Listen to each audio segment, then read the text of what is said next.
us how the keys worked in this election and how the pandemic, the fight for racial justice, the economy and other issues affected presidential elections. Good afternoon, Prof. Good afternoon.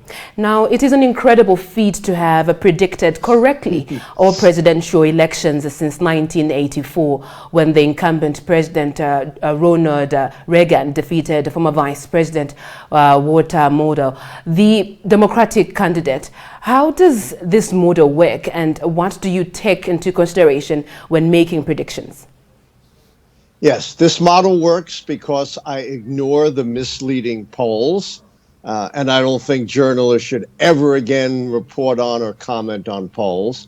They've led us into error now numerous times. They pay no attention to pundits or the day-to-day events of the campaign. Rather, my prediction system, the 13 keys to the White House, probes the underlying dynamics of how American presidential elections really work. That is, they are votes up or down on how well the party holding the White House has governed the country. And the keys look at the big picture of incumbent strength and performance. And the way it works, if 6 or more of the keys go against the party holding the White House, they are predicted losers. All right. Now, President Donald Trump has received almost 10 million more votes than he did in 2016. How did you predict that he was going to lose this year's election? Yes. Remember, 6 negative keys on my system and you're a predicted loser as the incumbent. At the end of 2019, Donald Trump was only down 4 keys. But then we got his failure to respond to the worst pandemic in 100 years and to the cries for social and racial justice. Instead of dealing substantively with these issues, as an incumbent, he reverted to his challenger playbook and tried to talk his way out of them. It didn't work. The raging pandemic led to an election year recession, which lost him short-term economic key number 5. It pulled down economic growth, which cost him long-term economic key number 6. And the social unrest key raging across the land cost him key number 8. So he goes from 4 keys down to 7 keys down, one more than is needed to predict his defeat. And I call this in early August, and never in the history of the U.S. has a sitting president suffered such a sudden and dramatic reversal of fortune on governing in just a matter of a few months. Professor, kindly explain to us, how has the pandemic, the fight for racial justice, the economy and other issues, both domestic and globally, affected this year's presidential elections in the U.S.? Well, 2 of my keys pertain to the economy.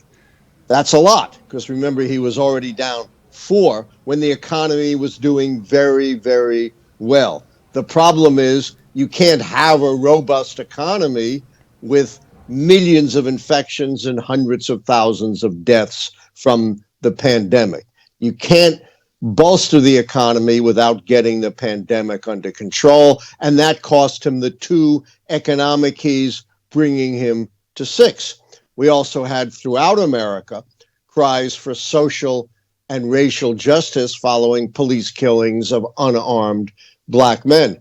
And Donald Trump refused to acknowledge that there was even systematic racism in America. And the result was protests continued unchecked, costing him the social unrest key. Before we let you go, with all the pronouncements coming out of President Trump's campaign, how will the transition of power work? And come January the 20th, will President Joe Biden be inaugurated? What are your thoughts? Donald Trump's false claims that the election was rigged against him and he really won despite the verdict of the voters is the worst moment in the history of the U.S. presidency. No other losing president or any losing candidate has launched all of these baseless lawsuits and so fundamentally attacked our democracy. But Joe Biden is doing the right thing. He's ignoring President Trump, even though they've not released the funds needed for the transition, or Donald Trump has recognized the president-elect, he's proceeding ahead. And he will become president on January 20th, 2021. Not all Donald Trump's tears can change that. And I don't think Donald Trump's going to barricade himself in the White House and call on the white supremacist militias to keep him in office. He will go to his grave claiming he really won, but the truth is he didn't. And in the popular vote, he's lost by a thumping 5 million, a modern record. Do you then think that the courts maybe have the chance to redeem him from this? Zero chance. I repeat that, zero chance. He has not come up with a single credible piece of evidence of voter fraud. Not one out of 150 million votes that were cast. Every election official, Republican and Democrat, has said the elections in their state were smooth and fair. What Donald Trump has done is reprehensible. He's decided simply because he's lost, he's going to attack our democracy, launch all of these false lawsuits, and then somehow look for something to validate these lawsuits. He has found nothing. He will find nothing. Biden is headed to perhaps 306 electoral college votes.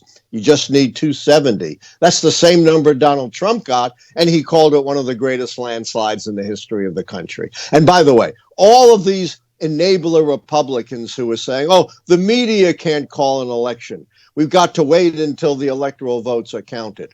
In 2016, when the media called the election, they were all congratulating Donald Trump as president-elect. And in contrast to what Trump is doing, President Obama recognized it and graciously invited Trump to the White House and assisted in the transition.